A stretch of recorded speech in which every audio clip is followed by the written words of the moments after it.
संगीत रागी जी, आज आपसे ही शुरुआत करते हुए राहुल गांधी की ओर से स्पष्ट कर दिया गया है कि उन्होंने उस शक्ति की बात ही नहीं की जिसको लेकर भारतीय जनता पार्टी आगे बढ़ रही है। वो कह रहे हैं कि वो किसी प्रकार की धार्मिक शक्ति नहीं है, अधर्म, भ्रष्टाचार, असत्य की शक्ति है।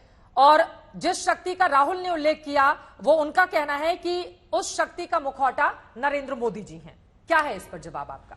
देखिए, राहुल गांधी कोई पहली बार ऐसी बात नहीं कर रहे हैं। उन्होंने कहा, उन्होंने धर्म का नाम भी लिया था और धर्म के साथ फिर शक्ति शब्द का प्रयोग किया था।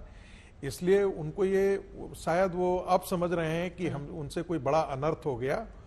जो कई बार होता है कि जो अंदर की भावना होती है वो प्रकट होकर के आ जाता है, और जब आपको उनके सलाहकार बताते हैं कि आपके राजनीतिक भूल हो गई, इसका नतीजा आपको, इसका खामियाजा आपको भुगतना पड़ेगा राजनीतिक कीमत चुका करके, तब वो अपनी सफाई दे रहे हैं। देखिए, इनके पास शक्ति की जो व्याख्या है वो पादरी पुनिया से आता है। जब वो न्याय यात्रा कर रहे थे तो वहां पर केरल में गए थे और उस पादरी ने कहा था कि देखिए, Jesus is the only God. ये शक्ति और बाकी हिंदू गॉड्स एंड गॉडेसेस की तरह नहीं है। तो वाकई में यदि कोई सत्य है, कोई शक्ति है, तो वो सिर्फ और सिर्फ जीसस है। उस समय राहुल गांधी ने अपनी जुबान नहीं खोली, उस समय उसका विरोध नहीं किया। वो एक हिंदू धर्म का अपमान था। दूसरी बात, राहुल गांधी थे अभी जो सफाई दे रहे हैं, क्या उससे संतुष्ट नहीं है आप लोग? देखिए, हमारे संतोष होने और न होने से एक बात, पहली बात, ये सफाई उनको तब देनी पड़ रही है जब उनको लग गया कि इससे जो हमारे कहने से हमारा राजनीतिक नफा नुकसान का जो गणित था, उनको लगा कि हमारा इससे गणित बिगड़ रहा है, इसलिए ये सफाई दी। नहीं तो मैं एक चीज इनसे पूछना चाहता हूं, कांग्रेस पार्टी के हमेशा कहते हैं कि राहुल गांधी जो है वो बदल गए हैं, राहुल गांधी सुधर गए हैं, राहुल गांधी जो है वो पहले से ज्यादा वयस्क और मैच्योर हो गए हैं। लेकिन क्या ऐसा कारण है कि कई बार राहुल गांधी थोड़ी दिन के बाद, 6 महीने, 2 महीने, 4 महीने के बाद कोई न कोई ऐसे धमाका कर देते हैं जिससे कांग्रेस की किरकिरी होती है और उनके प्रवक्ताओं को सफाई देते हुए नहीं बनती है। ठीक है, मंदिर जाने का आप उनका बयान देख लीजिए। मंदिर में जाने वाले क्या महिलाओं को मोलेस्ट करते हैं?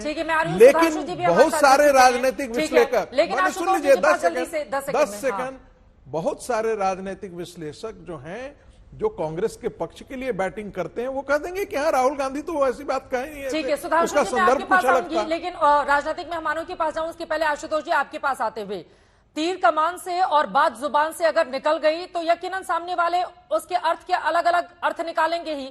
राहुल गांधी अगर हिंदू धर्म का हवाला देकर इस तरह की बातें करेंगे तो क्या आपको लग रहा है कि राजनीतिक भूल कर दी उन्होंने, जैसा कि संगीत रागी बता रहे हैं? चित्रा जी, मुझे तो लगता है कि क्या भारतीय जनता पार्टी 2024 लोकसभा का चुनाव हारने जा रही है क्या? मैं जानता हूं कि मेरे इस वक्तव्य के बाद से भारतीय जनता पार्टी और उनके समर्थकों को, जो राजनीतिक विश्लेषक है, उनको बहुत तकलीफ होगी। लेकिन सवाल क्या है, इसी तरीके की बात पश्चिम बंगाल के चुनाव के दौरान कही गई थी। इसी तरीके की बात बजरंग दल को लेकर थी और बजरंग बली का मुद्दा खड़ा करके बजरंग बली के अपमान की बात की गई थी। और क्या हुआ बंगाल के अंदर, क्या हुआ कर्नाटक के अंदर? साफ बिल्कुल स्पष्ट है कि दरअसल पूरे चुनाव को कम्युनलाइज करने की कोशिश की जाएगी। चुनाव होना चाहिए आने वाले पिछले 10 साल के ऊपर जो उपलब्धियां हैं उनके ऊपर, बजाय उसके आप उसको हिंदू धर्म से जोड़ने की कोशिश कर रहे हैं, आप दूसरे तबके को हिंदू धर्म विरोधी बताने की कोशिश कर रहे हैं। यह इस बात को दर्शाता है कि किस तरीके से आप अपनी 10 साल की उपलब्धियों के ऊपर चुनाव में नहीं जाना चाहते, ना उसके ऊपर बातचीत करना चाहते, बल्कि आप दूसरे हिंदू धर्म की बात कोशिश करते हैं। हिंदू धर्म के अंदर जो जानकार लोग अच्छी तरीके से जानते हैं कि दयानंद सरस्वती ने क्या कहा था।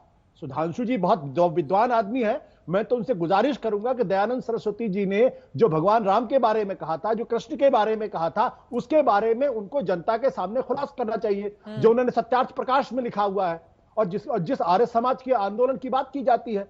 तो ये हिंदू धर्म को इतना नैरो कर देना चाहते हैं, इतना नैरो कर देना चाहते हैं ताकि सिर्फ जो आरएसएस कहे, जो बीजेपी कहे, वही हिंदू धर्म, बाकी कुछ नहीं। तो आज अभी तक मुझे लगातार कहा था कि भारतीय जनता पार्टी को इस चुनाव में एज है, लेकिन आज जिस तरीके से शक्ति की ढाल को लेकर बात की जा रही, मेरे मन में सवाल पैदा हो गया, क्या भारतीय जनता पार्टी चुनाव हारने जा रही है? जो जो इस तरीके से मुद्दों को उठाने की कोशिश कर रही है। मैं पूछ लेती हूं। आपकी उपलब्धियां, आप 10 साल के ऊपर बात करिए। बोले सुधांशु जी। आप कर्नाटक जाते हैं, आप बजरंग बली के बारे में बातचीत करते हैं और इलेक्शन कमीशन कुछ नहीं करता है। तो आप देखिए, वहां बजरंग बली के नाम से नारे शुरू किए गए, प्रधानमंत्री ने बजरंग बली की जय, बजरंग बली की जय करके नारे शुरू किए गए कि नहीं? इलेक्शन कमीशन को एक्शन लिया? नहीं लिया।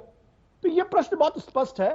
संगीत रागी जी समझदार आदमी है, उनकी तो मजबूरी है, उनको वही कहना है जो उनको कहा जाएगा। मैं जवाब ले लेती हूं। आपने कहा, सुधांशु जी वो पूछ रहे हैं कि 10 साल की उपलब्धियां क्यों नहीं बता रहे हैं आप लोग?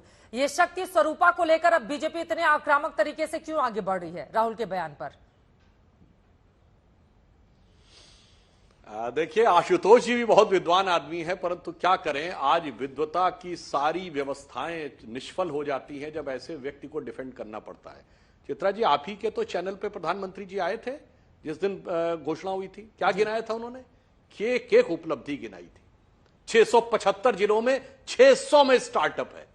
यह आपके प्रोग्राम में दिया गया बयान है। उन्होंने कहा एक दौर था स्टार्टअप का मतलब होता था बेंगलुरु, आज 600 जिलों में है। इसका मतलब हर रूरल, सेमी अर्बन और अर्बन छोटे शहरों में बात आगे आ रही। मगर साहब आशुतोष जी, ये हमने बोला कि राहुल गांधी ने बोला शक्ति की बात? और यह भी मैं बात स्पष्ट कर दूं, हमारे लिए चुनाव का मुद्दा नहीं है।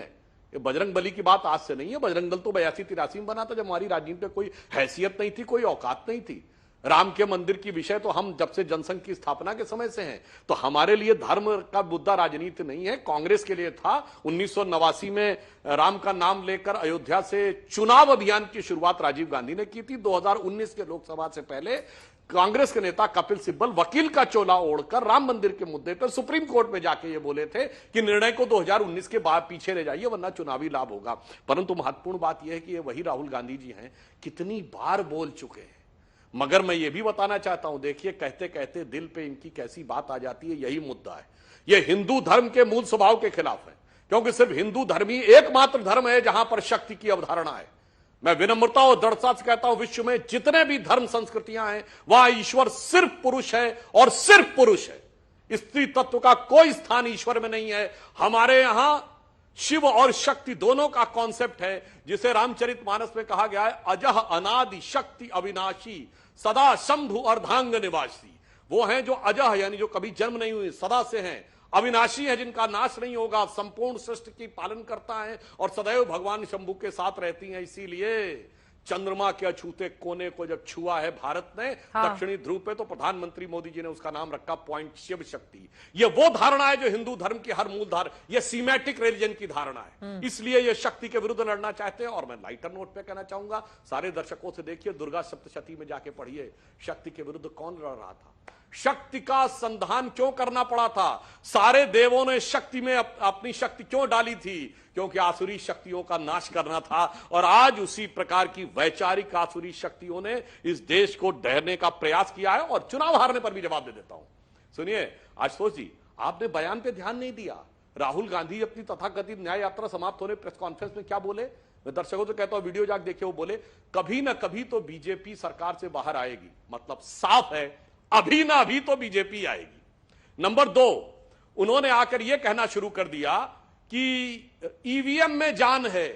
मतलब अपनी अवश्यंभावी पराजय की पूर्व पीठिका या भूमिका बनानी शुरू कर दी, क्योंकि ईवीएम में ऐसी जान है कि पंजाब में ईवीएम अच्छी काम करती है, हरियाणा में खराब हो जाती है, हिमाचल में अच्छा काम करती है, उत्तराखंड में खराब हो जाती है, दिल्ली में अच्छा काम करती है, यूपी में खराब हो जाती है, राजस्थान में 2018 में अच्छा काम करती है, 23 में खराब हो जाती है, और सुनिए बंगाल में, उड़ीसा में, झारखंड में अच्छा काम करती है, महाराष्ट्र गुजरात में खराब हो जाती है। अरे भाई, इसीलिए राहुल गांधी जी को उस शब्द की संज्ञा दी गई थी जो शब्द बोलना मना कर दिया गया है। उसमें कहा जाता था पास हो गया, मगर पास नहीं फेल हो गया। वे बात साफ दिख रही और फेल होने को स्वीकार भी कर लिया। ठीक है, इसलिए मैं एक लाइन में कहूं, हिंदू धर्म के प्रति हिकारत साफ हो गई, हिंदू भारतीय संस्कृति के प्रति नफरत साफ हो गई। और स्त्री शक्ति को जो कुछ प्रधानमंत्री जी ने दिया है उसके प्रति क्या ईर्ष्या है वह भी साफ हो गई। बोलिए आशुतोष जी।